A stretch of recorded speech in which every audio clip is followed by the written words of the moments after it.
When I see a client who usually has good hair suddenly come in with bad hair, it's usually due to a few factors that aren't often talked about. One big one is diet. But before diving into that, I want to take a moment to thank On Point Fresh for inviting me here today.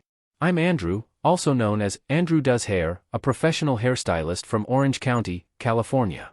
I've been in the hair industry for nearly 20 years, focusing primarily on short hair styling.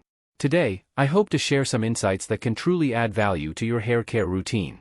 Question 1. How to find the perfect hairstyle? The best way to find the perfect hairstyle that suits you is to seek advice from a professional in person. While online research can help you gather ideas, nothing replaces the personalized advice you get from someone who has spent years studying hair, touching it, and understanding its dynamics. A professional hairdresser can see things about your hair and face shape that you might not notice yourself. If you don't have access to a trusted hairstylist, start with a regular, basic haircut like short square layers. This is a classic men's haircut and serves as a foundation for most popular styles like a side part, slick back, or quiff. From this base, you can experiment with length and texture based on what works for your hair. Celebrities often get variations of the same basic haircut, with adjustments made to suit their personal style and hair characteristics.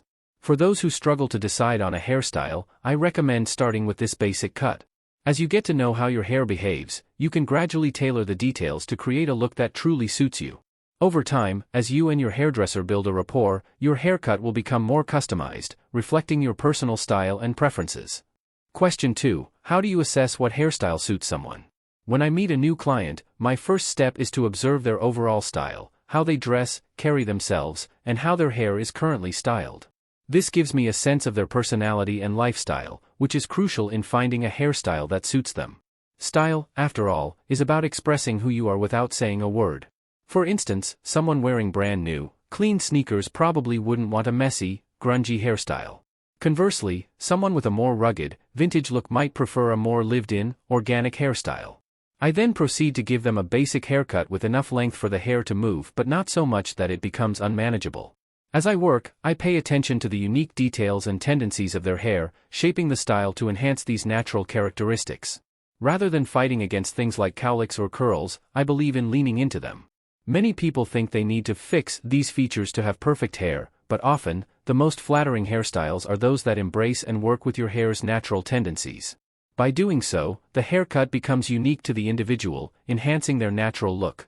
After the first visit, I always ask clients about their experience, what they liked, what didn't work, and how their hair behaved in different situations.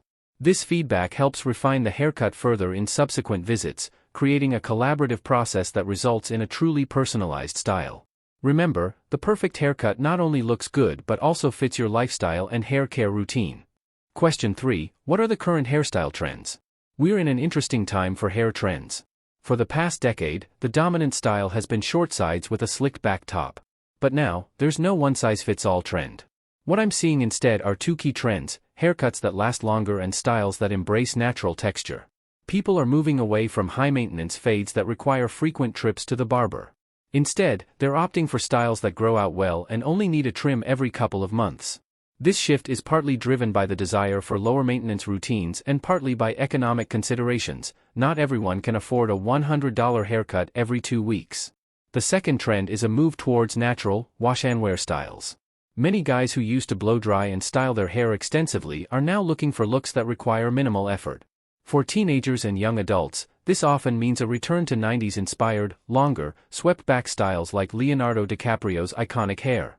Older clients, especially professionals like real estate agents or lawyers, are gravitating towards a more classic, 80s businessman look, think American Psycho, but with a modern twist.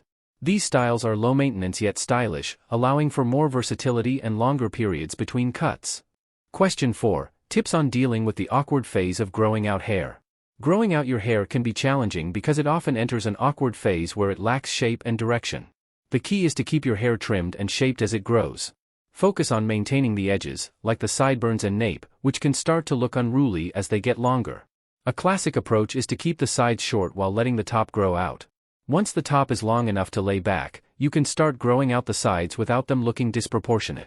As your hair gets longer, you'll find that you don't need haircuts as frequently. Once your hair can tuck behind your ears, you might only need a trim every 3 or 4 months. This makes maintaining long hair easier than many people expect.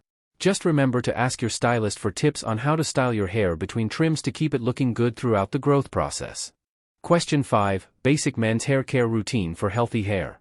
When it comes to a basic hair care routine, a lot of the fear surrounding hair damage is overblown. For instance, many people worry that using hairspray or wearing a hat will damage their hair, but in my 20 years of experience, I've rarely seen these issues cause significant problems. However, what can have a big impact on your hair's health is your diet and stress levels. Poor nutrition and high stress can make your hair look brittle, wiry, and damaged. I've had clients who went through stressful life events like divorces or job losses, and their hair visibly suffered as a result. On the other hand, I've never seen someone's hair get damaged simply from using the wrong products or wearing a hat too often. As for heat styling, it's hard to cause serious damage with a hairdryer unless you're using it excessively, like twice a day, every day. The clients I've seen with heat-damaged hair were blow-drying multiple times daily. For most people, blow-drying a few times a week, even daily, won't cause damage if done correctly. Of course, if you have long hair, you might want to reduce heat exposure, but for short hair, regular blow-drying is usually fine. Ultimately, the most important factors for healthy hair are good nutrition, managing stress, and using hair products that suit your hair type. As long as you take care of these basics, your hair should stay healthy and strong.